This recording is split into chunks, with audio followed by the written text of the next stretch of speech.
Last month, federal agents showed up at my door with a warrant.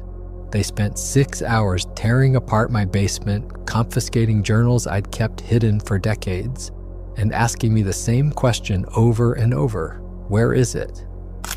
I didn't answer. How could I explain that I'd spent 40 years hiding a Bigfoot in my basement, only to set it free in the Appalachian wilderness 3 weeks before they finally came for me?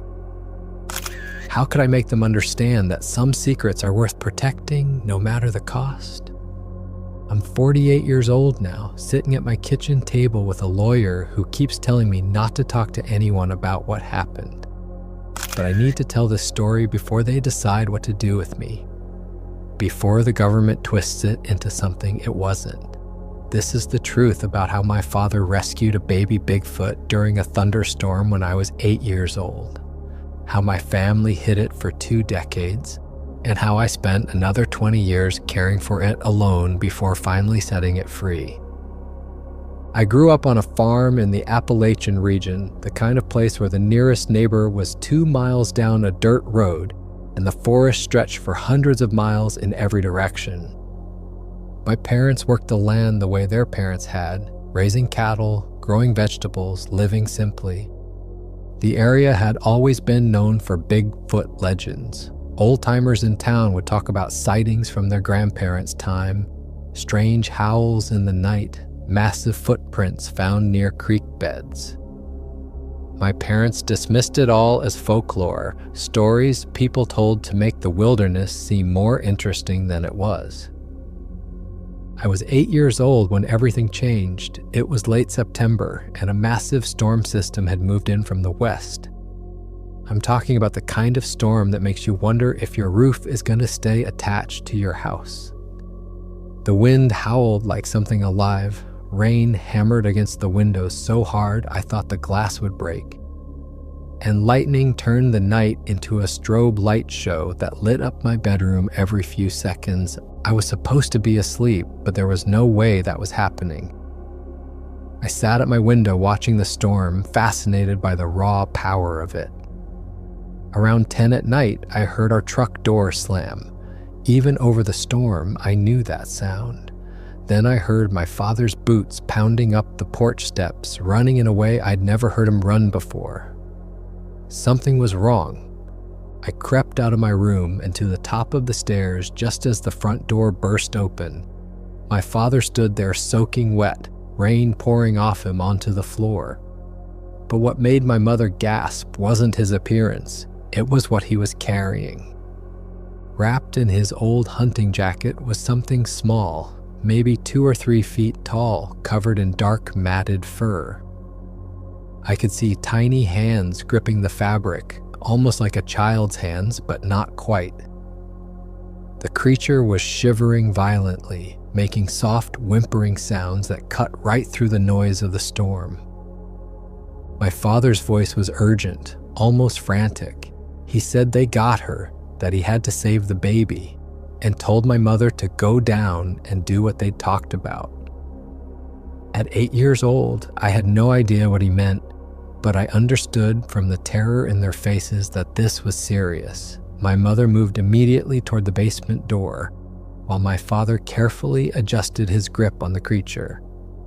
That's when I got a clear look at it, a face that was almost human but not quite, with large dark eyes that blinked slowly, a flat nose, and a mouth that hung open as it struggled to breathe.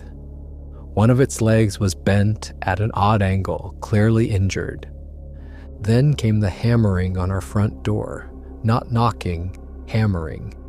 The kind of pounding that means someone is coming in whether you open it or not. My father handed the creature to my mother, who disappeared down the basement stairs with it cradled against her chest.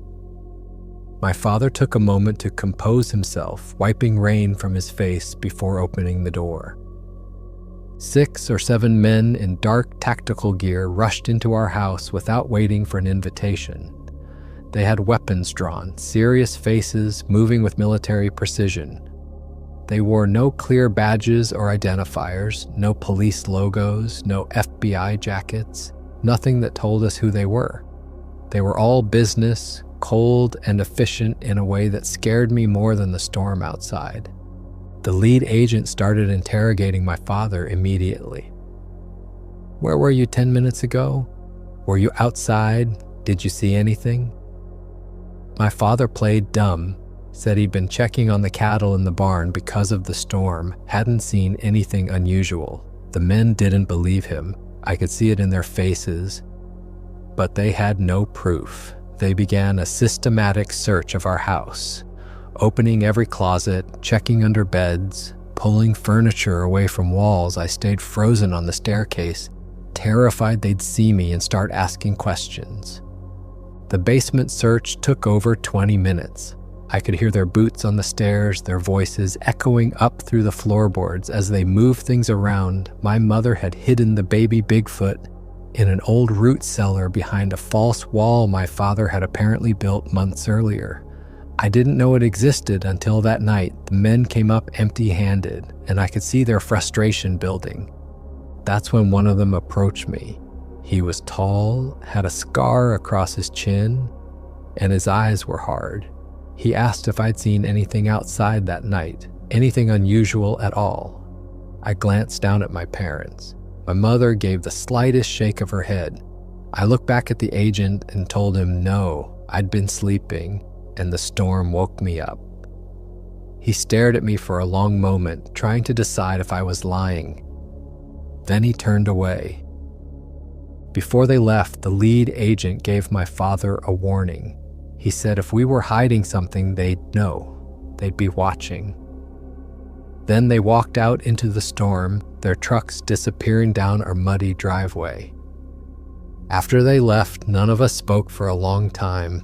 We just stood there listening to the rain, knowing that our lives had changed forever. The next morning, my father brought me down to the basement.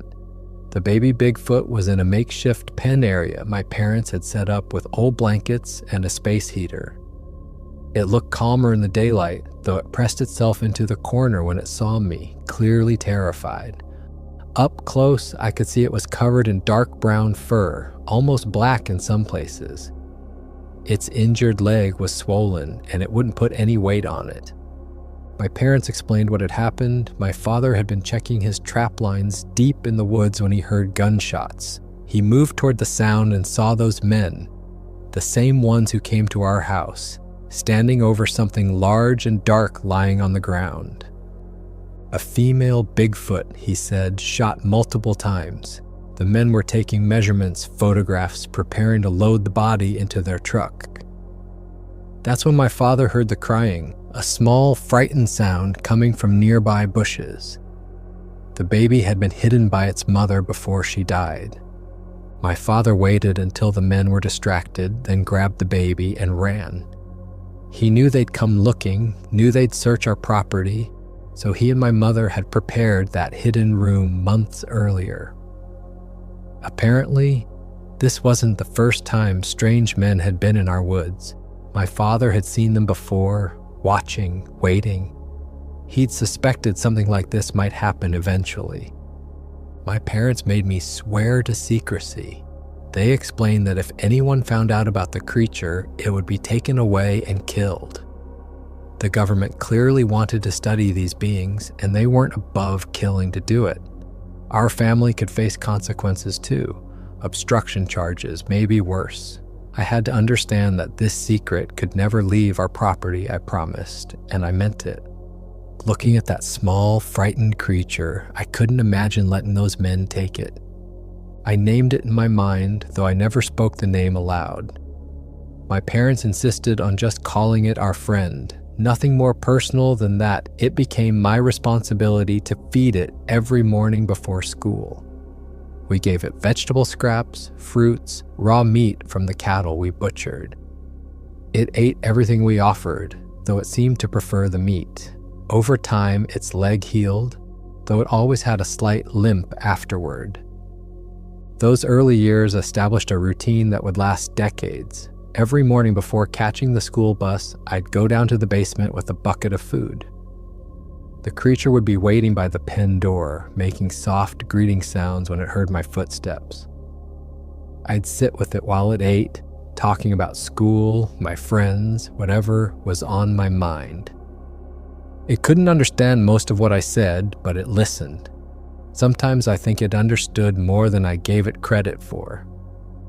The creature grew steadily. By the time it was 2 years old, it was the size of a large dog. By 5 years old, it was as tall as me.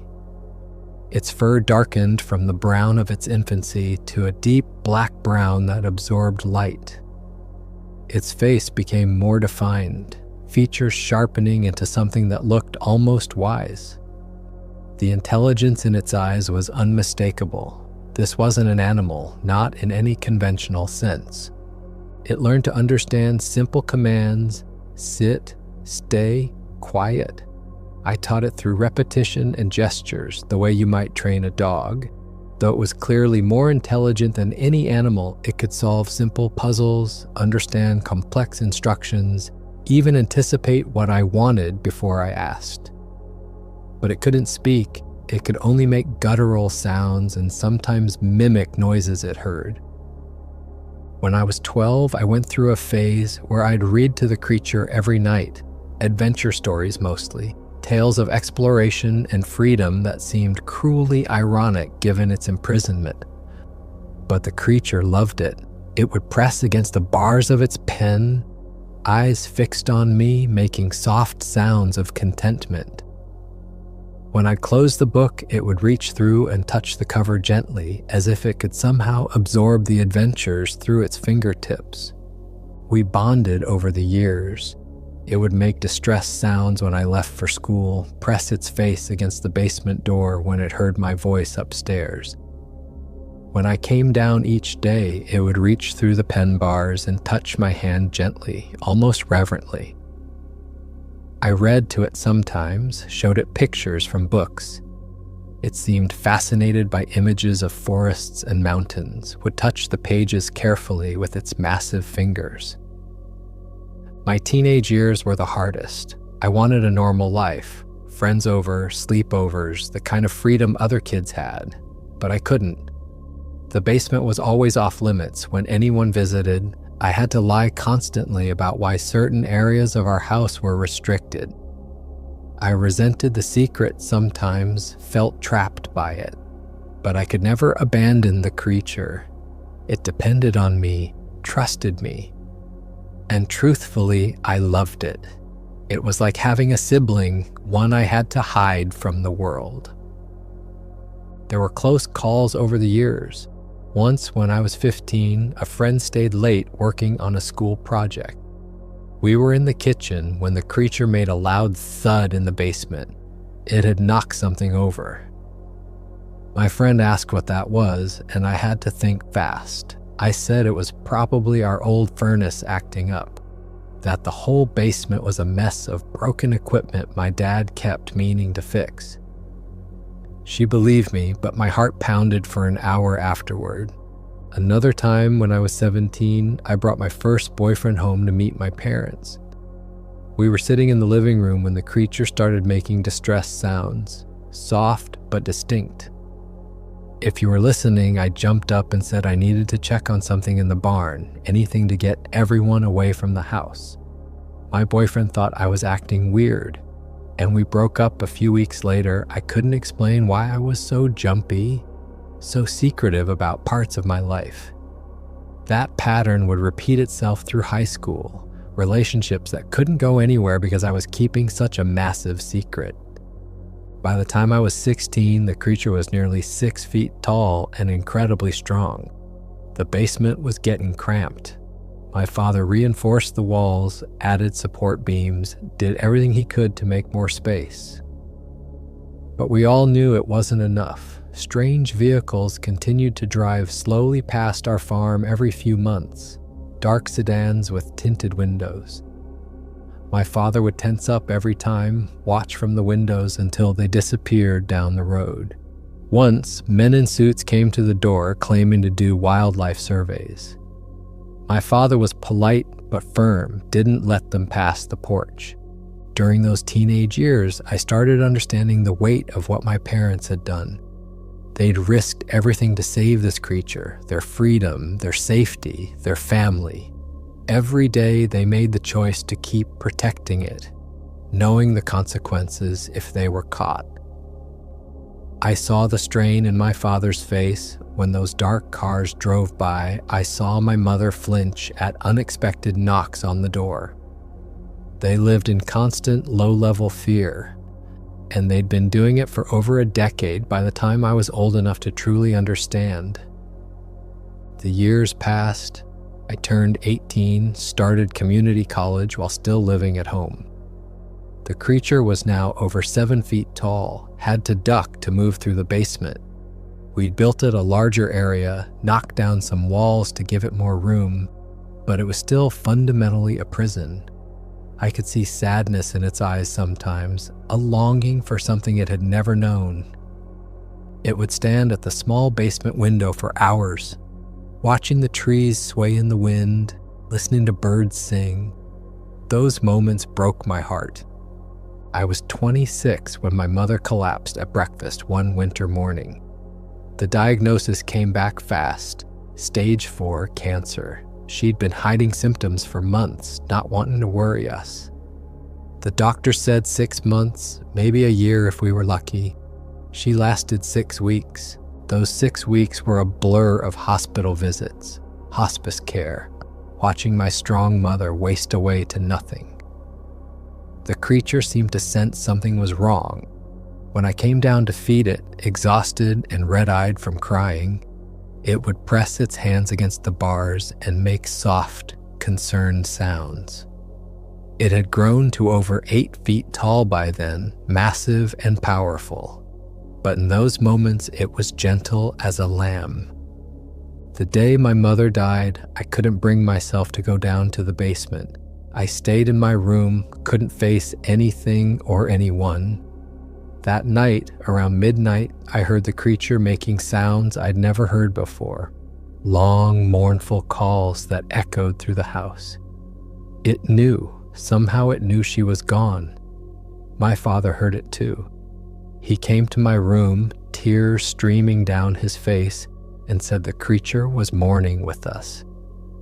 We went down together and just sat on the basement floor while this ancient, impossible being cried for the woman who'd protected it for 18 years. My father fell apart after she died. He stopped eating properly, stopped maintaining the farm, just went through the motions of living without really being alive. I tried to take care of both him and the creature, tried to hold everything together, but I was drowning in grief myself. Every morning I'd wake up and forget for just a second that she was gone, then remember and feel the loss all over again. Less than a year later, my father had a heart attack. The doctor said his heart had been weak for years, that the stress and grief just pushed him over the edge. But I knew the truth. He died of a broken heart. He died because he couldn't imagine a life without my mother. They'd been together since they were teenagers, had built everything together. Without her, he was lost. At 27, I was suddenly an orphan. I inherited the farm, the animals, the mortgage, and a massive secret living in my basement. The grief was overwhelming. I spent nights crying in the barn, avoiding the basement because going down there meant facing one more responsibility I wasn't sure I could handle. Some days I fantasized about just leaving, selling the farm, moving to a city, starting over. But I couldn't. The creature depended on me. It had no one else. One night, about a month after my father's funeral, I finally went down to the basement. I'd been feeding the creature, but not really interacting with it, just going through the motions. When I opened the door, it was sitting in the corner of its pen, and I realized it looked as sad as I felt.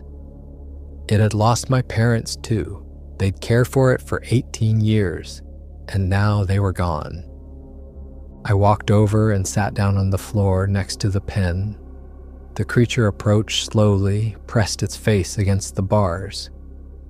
Then it reached through and placed one enormous hand on my shoulder. We sat like that for a long time, Both of us grieving, both of us alone. That moment changed something in me. I realized I wasn't just responsible for this creature. We were in this together. It was the only family I had left. I dropped out of college and focused entirely on the farm. It was survival mode for the first few years, learning everything my father had never gotten around to teaching me, figuring out how to maintain the property, manage the animals, keep the bills paid. And through it all, I cared for the creature. It was now over 500 pounds, 8.5 feet tall. My father had reinforced the basement extensively, but it was barely adequate. The creature could only take a few steps in any direction before hitting a wall. When I was 30, I met someone at the farm supply store. He was kind and patient, made me laugh for the first time in years. We started talking, then dating. For a while, I felt almost normal again, but the whole time I was terrified. How could I marry someone without telling them about the creature in my basement? How could I keep this secret from someone I loved? We dated for 2 years before I told him. Those 2 years were agony in their own way. Every time he suggested moving in together, I had to make excuses. Every time he wanted to help with something in the basement, I had to redirect him. I could see he was starting to wonder if I was hiding something, drugs maybe, or some other shameful secret. The truth was so much stranger than anything he could have imagined. After 2 years of dating, I finally told him. We were sitting in my kitchen late one night, and I just couldn't keep lying anymore. I expected him to think I was crazy, to leave and never come back. Instead, he asked to see it. I brought him down to the basement, and the creature stood there pressing against the bars, studying this new person. My future husband stared for a long time, then turned to me and said he understood why I'd kept the secret. He promised to help me protect it. His acceptance meant everything, but it also brought new complications. He wanted to know everything, how long it had been there, where it came from, what the government wanted with it. I told him the whole story, start to finish. About my father rescuing it during the storm, about the raid, about 40 years of secrecy. He took it all in, asked good questions, never once suggested we should turn it over to authorities. That's when I knew I could trust him completely. We got married when I was 32. He moved onto the farm, and together we managed the property and the secret. I created strict rules about the basement. Certain areas were off limits, even to him, supposedly because of structural issues. In reality, those areas had the heaviest soundproofing, the most reinforced walls. I still handled all the feeding and care myself, made excuses about organizing or canning when I needed to go down there. We had 2 children, a daughter when I was 34, a son 2 years later. Having kids in the house with a Bigfoot in the basement was terrifying. I lived in constant fear that one of them would wander down there, that the creature would make noise at the wrong time, that something would go wrong. I taught them from the time they could walk that certain parts of the basement were dangerous and off limits. I hated lying to my own children, but I had no choice. The lies got more elaborate as they got older. Why couldn't they play in the basement like other kids? Because the foundation was cracking and it wasn't safe. Why did I go down there so often? Because I was sorting through decades of family storage.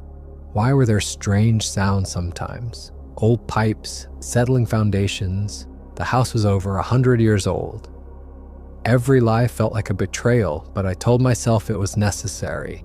They were too young to keep such a dangerous secret. There were scary moments. When my daughter was 4, she somehow got past the locks and made it halfway down the basement stairs before I caught her. She'd heard sounds and was curious. I grabbed her and carried her back up, my heart pounding so hard I thought it would burst. After that, we installed additional locks, put up warning signs, did everything we could to make sure it never happened again. Eventually, when they were old enough to understand, I told them the truth. My daughter was 8, the same age I'd been when this all started. My son was 6. I brought them down to the basement and showed them. They were scared at first, but curious too. The creature had always been gentle, and it was gentle with them.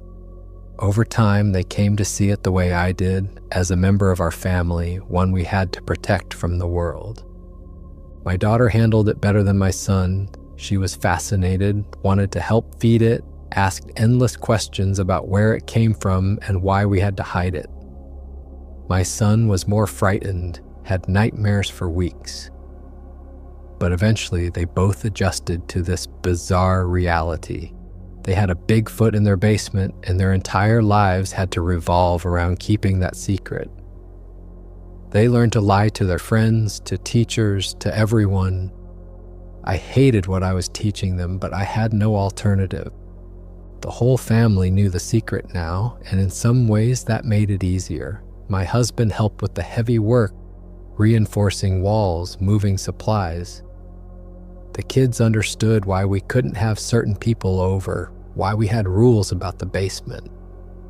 We became experts at living double lives, normal farm family on the surface, keepers of an impossible secret underneath. But the strange vehicles never stopped completely. Every year or two, I'd see a dark sedan drive slowly past our farm. Sometimes men in suits would stop and ask vague questions about wildlife sightings or property surveys. I was always polite but revealed nothing. The fear never went away. The fear that one day they'd come with a warrant, that they'd find what they were looking for. As the years passed, I became more and more concerned about the creature's health. Was it getting proper nutrition? Enough exercise? Was keeping it in a basement cruel even if we were protecting it? By the time I reached my mid-40s, the creature was at its maximum size, nearly 9 feet tall, over 600 pounds.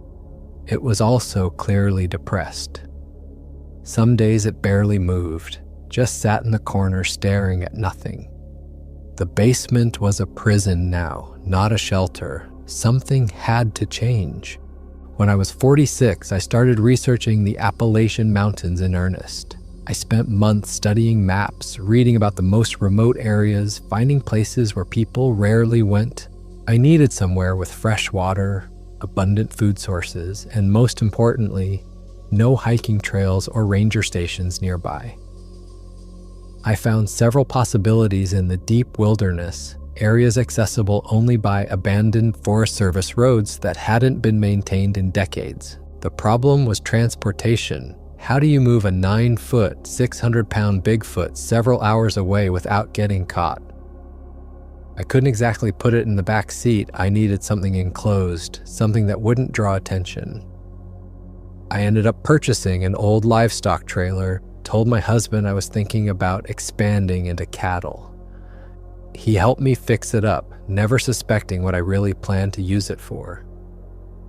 I made several scouting trips to the mountains, driving the route I'd planned, checking for police presence, looking for cameras or any signs of monitoring. I memorized every turn, every landmark.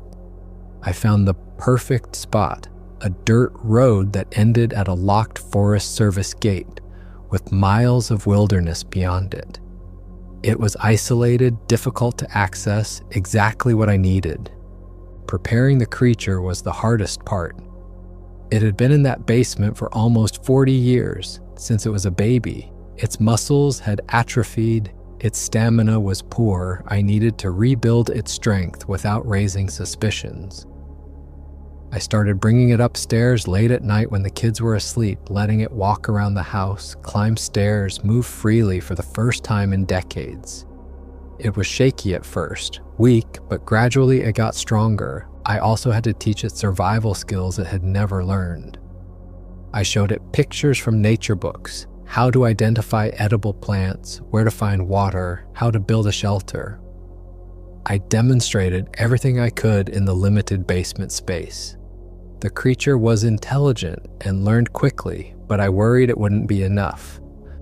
How could pictures and descriptions prepare it for the real wilderness? 6 months into my planning, I finally told my husband what I intended to do.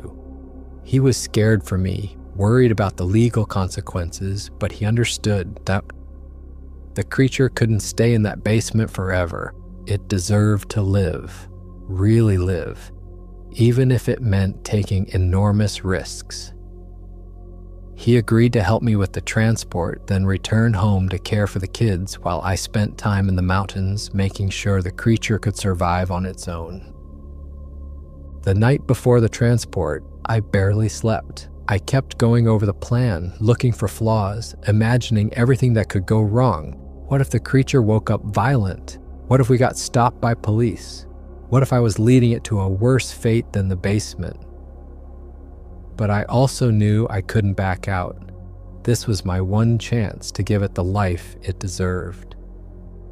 The transport happened on a moonless night in early spring. I'd acquired veterinary sedatives, though dosing them was pure guesswork. I had no idea how much a Bigfoot could safely handle. I gave the creature what I hoped was a light dose, just enough to keep it calm during the journey. It took about 15 minutes to work. The creature grew drowsy, swaying on its feet before finally lying down. My husband helped me get it into the trailer. Even sedated, it weighed more than both of us combined. We used a ramp, pushing and pulling, sweating despite the cool night air. We told ourselves we were loading an injured cow, maintaining the lie even with each other. Finally, we got it inside and secured the door. My husband hugged me tight, made me promise to be careful, then went back into the house. I was on my own. I left at 4 a.m. when the roads were emptiest. Every mile was agony. Every set of headlights behind me sent my heart racing. I kept checking the rear-view mirror, both for police and to make sure the trailer was still attached, still secure. What if the door failed? What if the creature woke up and panicked? I'd reinforced everything I could, but there were so many unknowns. The first hour was the worst. I was still close to home, still in familiar territory where people might recognize me or my truck. My hands were slick with sweat on the steering wheel. Every turn, every stop sign felt like an opportunity for something to go wrong. I kept the radio off, didn't want any distractions, just me, the road, and the terror of what I was doing. Around mile 30, I heard movement in the trailer. My heart stopped. Was the creature waking up? Was the sedative wearing off too soon? I couldn't pull over. Any stop would be suspicious, and I couldn't risk anyone seeing inside that trailer. I just kept driving, listening to every sound, praying it would stay calm. After a few minutes, the movement stopped. Maybe it was just shifting position. Maybe I'd imagined it. I couldn't tell anymore. I passed 2 state police cruisers during that drive. Both times I thought I was done, thought they'd pull me over. My hands shook on the steering wheel, sweat dripped down my back, but both times they just drove past, headed somewhere else, dealing with some other situation. I kept driving. At a gas station around mile 90, I had to stop for fuel. I was terrified someone would hear something from the trailer, that someone would want to look inside. But it was early enough that the station was nearly empty. Just me and a sleepy attendant who barely glanced my way. I pumped gas with shaking hands, paid cash so there'd be no credit card trail, and got back on the road as fast as I could. The 6-hour drive felt like it lasted days.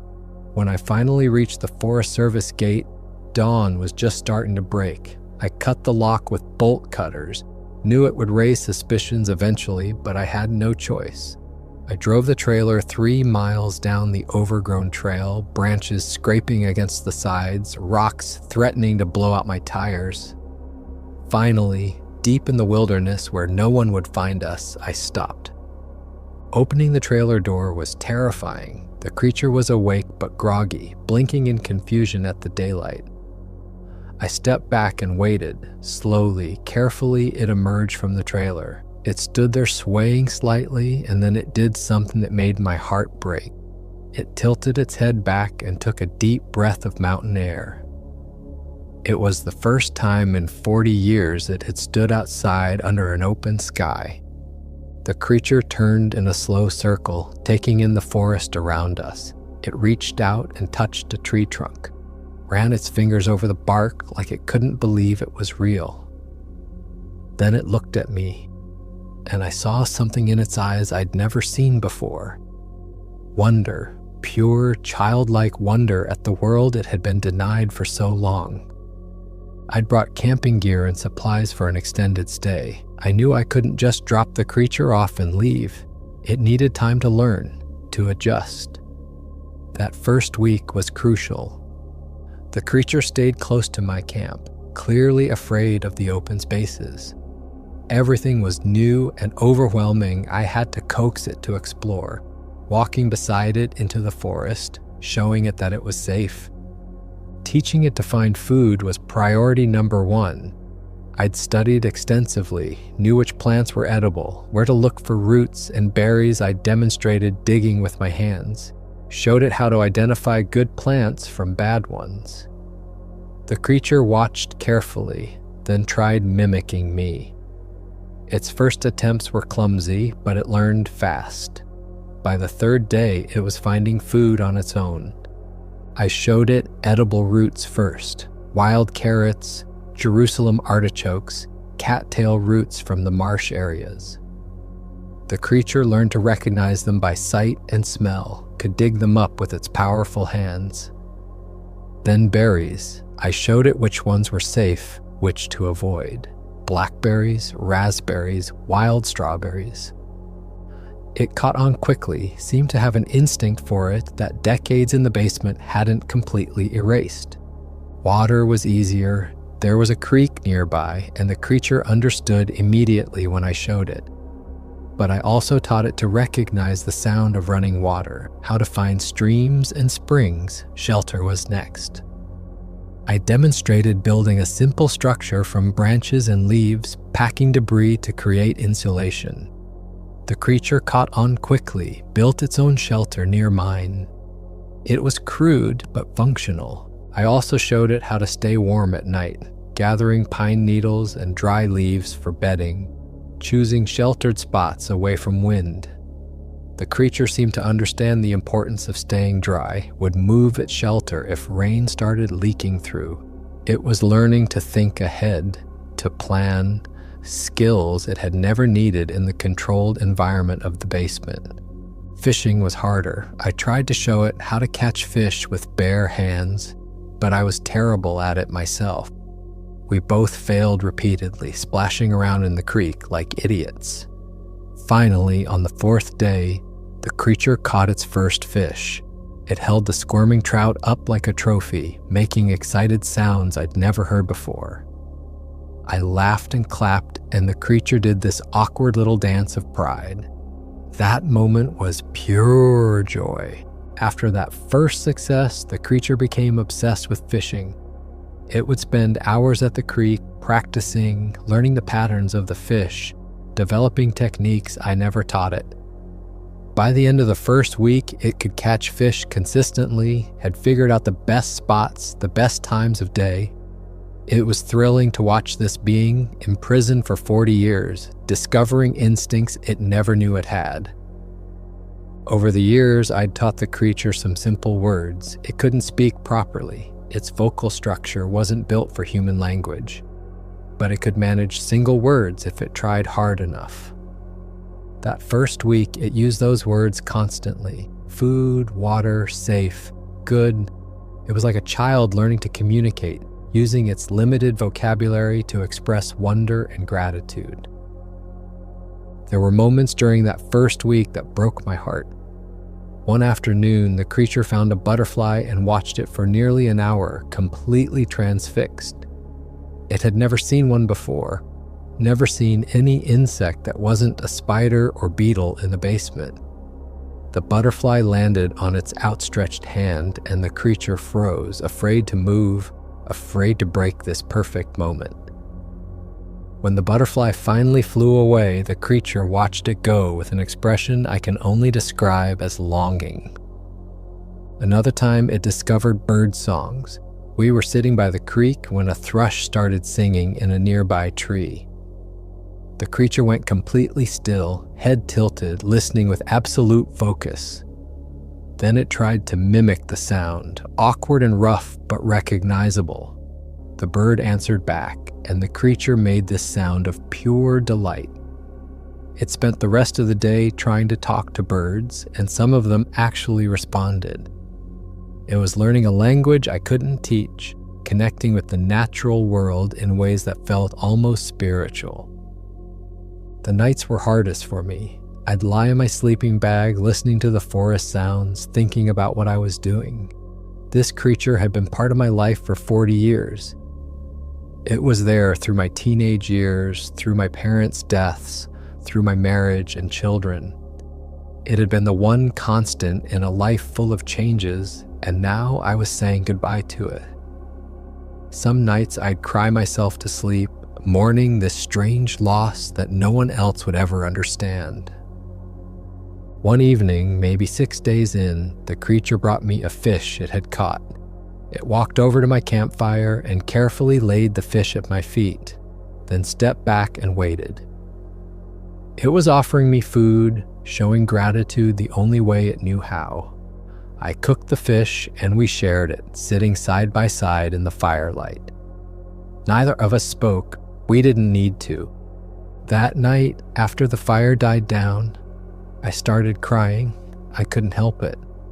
The weight of 40 years hit me all at once. The secret, the lies, the constant fear. And now I was saying goodbye to a being I'd known my entire adult life. The creature heard me crying and came over. It wrapped its enormous arms around me in a gentle hug, something I'd taught it when it was young. Then it spoke, struggling with the words, "Friend, thank you." The second week, the creature started ranging farther from camp. It would disappear for hours, exploring on its own, then return at night. I could see it was gaining confidence, learning the rhythms of the forest. It was also getting healthier. The depression I'd seen in the basement was gone, replaced by curiosity and energy. This was what it had needed all along. I watched it change day by day. Its posture improved. No more hunched shoulders from years of low ceilings. Its movements became more fluid, more confident. It climbed trees with ease, something it could never do in the basement. It ran through clearings, testing its speed, relearning what its body could do. Sometimes I'd watch it from a distance and barely recognize it as the same creature that had spent 4 decades in my basement. During the second week, I also started noticing signs that we weren't entirely alone in those woods. I'd find footprints near my camp that weren't mine or the creature's, large prints but different from the creature's distinctive shape. I'd hear calls in the night that the creature would answer, its voice echoing through the mountains. I began to suspect there were others of its kind out there, and they detected our presence. The creature seemed to sense them too, would stand at the edge of camp, listening intently to sounds I couldn't hear. By the third week, I knew it was time. The creature stayed away for 2 full days, and when it returned, it was different, more confident, more wild. It had found its place in the wilderness. When I started packing up my camp, the creature watched from the tree line. It understood what was happening. That last morning, I took my time breaking camp. I kept stopping to look at the creature, trying to memorize every detail.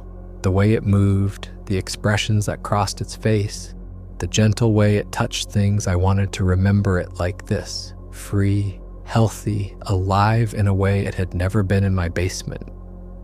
This was how it was meant to be, and I needed to carry that image with me. I walked over for a final goodbye. The creature stood there towering over me, and I realized how powerful it had become. In the basement, it had been hunched and confined.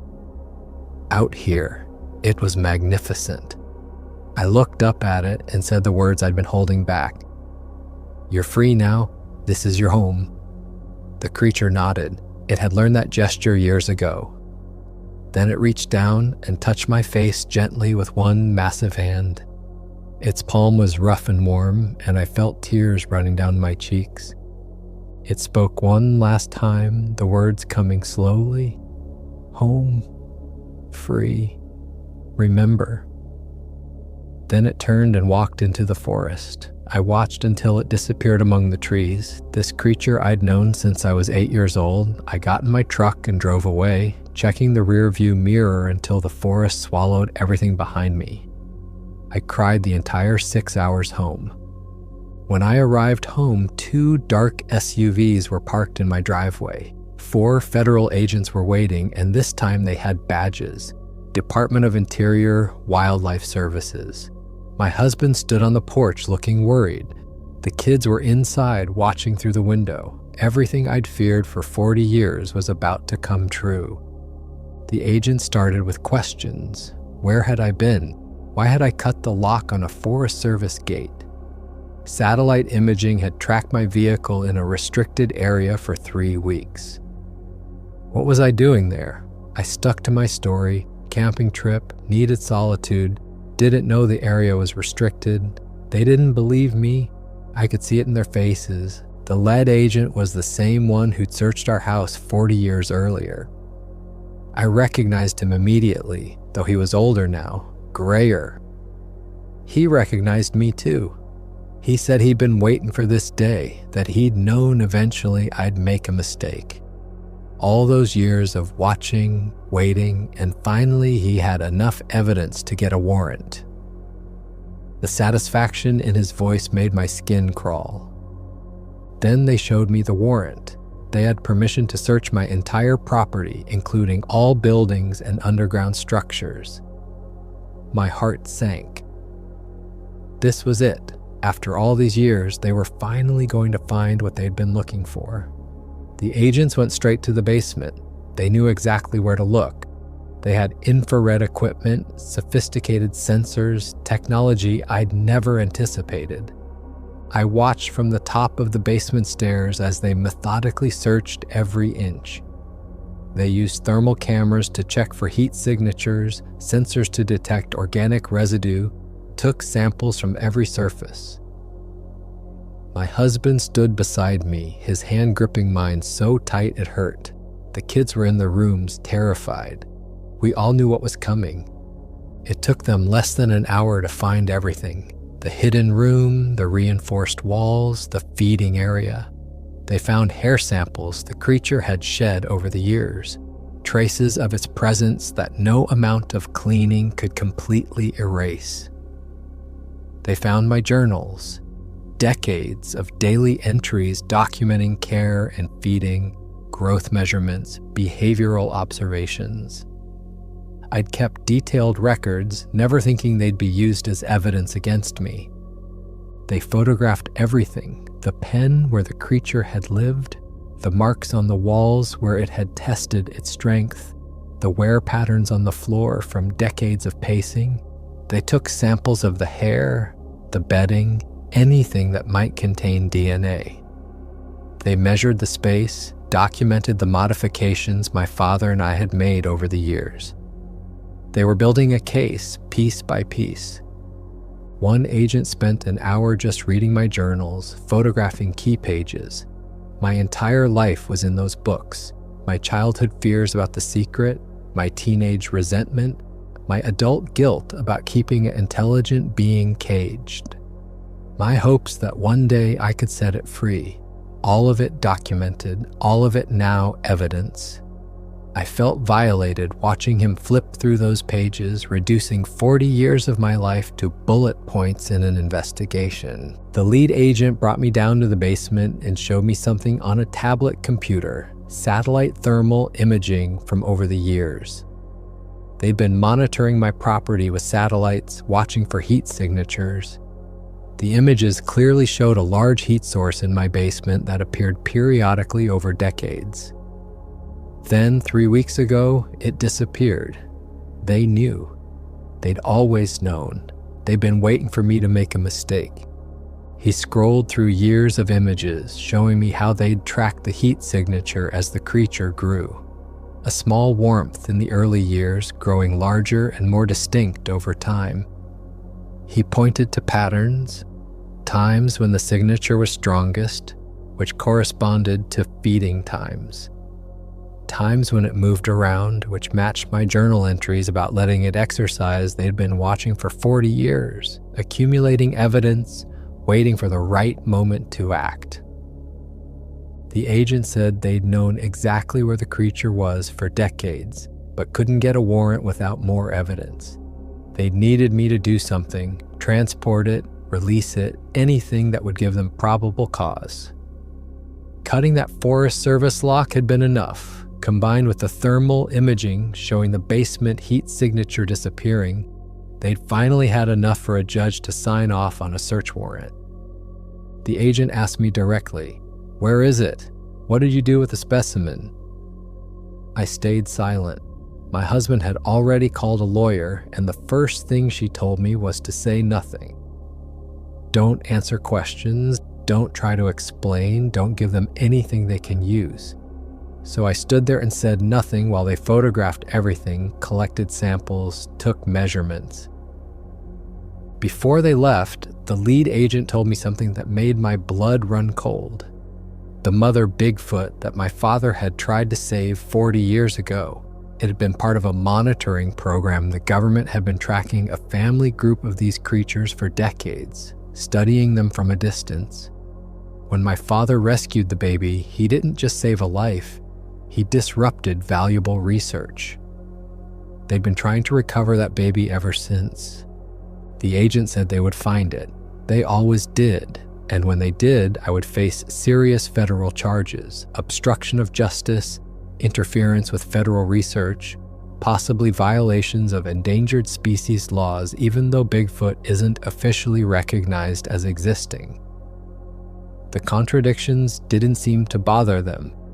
They confiscated my journals, took all their samples and evidence, and left with a warning that I should expect to hear from federal prosecutors soon. That was a month ago. I'm 48 years old now, sitting at my kitchen table with a lawyer who keeps telling me not to talk to anyone about this. But I needed to tell the story before they twist it into something it wasn't. My husband is facing potential charges too: accessory after the fact, conspiracy. Our marriage is strained under the weight of it, but we're holding together. The kids know everything now. My daughter's 14, my son is 12. They're scared but supportive. They understand why I did what I did. I haven't been formally charged yet. My lawyer thinks the government is in a difficult position. They can't prosecute me without admitting that Bigfoot exists, which they've denied for decades. If this goes to trial, they'll have to present evidence of what I was hiding. They'll have to explain their monitoring program, why they were tracking these creatures, why they killed the mother. It would expose everything they've been covering up. My lawyer has filed motions requesting disclosure of the government's evidence. If they want to prosecute, they'll have to reveal their satellite monitoring program, explain why they've been watching my property for 40 years, admit they've been tracking these creatures. Every piece of evidence they present is an admission that Bigfoot is real. The legal strategy is basically to force them to choose between prosecuting me and maintaining their official position that these creatures don't exist. So we're in a stalemate. They know what I did, I know what they know, and neither side wants to be the first to make this public. Meanwhile, they're searching for the creature. They've sent teams into the mountains, used drones and thermal imaging, tracked every possible lead. But the Appalachian wilderness is vast, millions of acres of deep forest where a creature could hide forever. I have to believe they won't find it. I have to believe it's out there somewhere, living the life it should have had all along. The waiting is its own kind of torture. Every day I expect to hear that they found it, that my sacrifice was for nothing. Every day I check the news for reports of unusual sightings in the Appalachians. So far, nothing. Either they haven't found it or they're keeping the discovery quiet. I don't know which possibility scares me more. Sometimes late at night I wonder if it remembers me. if it thinks about the 40 years we spent together, the girl who fed it every morning, the woman who set it free, I wonder if it's found others of its kind, if it's truly happy. I'll never know. That's the price of freedom, mine and its. We both live with uncertainty now. My husband asks me sometimes if I think it's still alive out there. I want to say yes with certainty, but the truth is, I don't know. The creature was 40 years old when I released it, had spent its entire life in captivity. The odds of long-term survival were never great, but I choose to believe it made it, that it found others, that it's living the life it was meant to have. The alternative is too painful to consider. My children are dealing with this in their own ways. My daughter, who's 14 now, has become almost defiant about it. She tells her friends vague stories about how her family protected something important, how sometimes doing the right thing means breaking the law. My son, 12, is more withdrawn. He's angry at me for putting the family at risk, angry at the government for making us choose, angry at the whole impossible situation. I understand both reactions. There's no good way to process what we've been through. People ask me if I regret it. If I could go back, would I do things differently? The answer is no. I'd do it all again. 40 years of secrecy, the constant fear, the weight of the secret, all of it. That creature deserved to live free more than I deserve to live without fear. My father understood that when he saved it as a baby. My mother understood it when she hid it in that root cellar. And I understood it when I opened that trailer door and watched it step into the sunlight. My biggest regret is that I didn't do it sooner. That creature spent 40 years in a basement when it should have been running through forests, climbing mountains, living the life its mother would have wanted for it. I tell myself we were protecting it, keeping it safe from people who would have killed it or locked it in some government facility.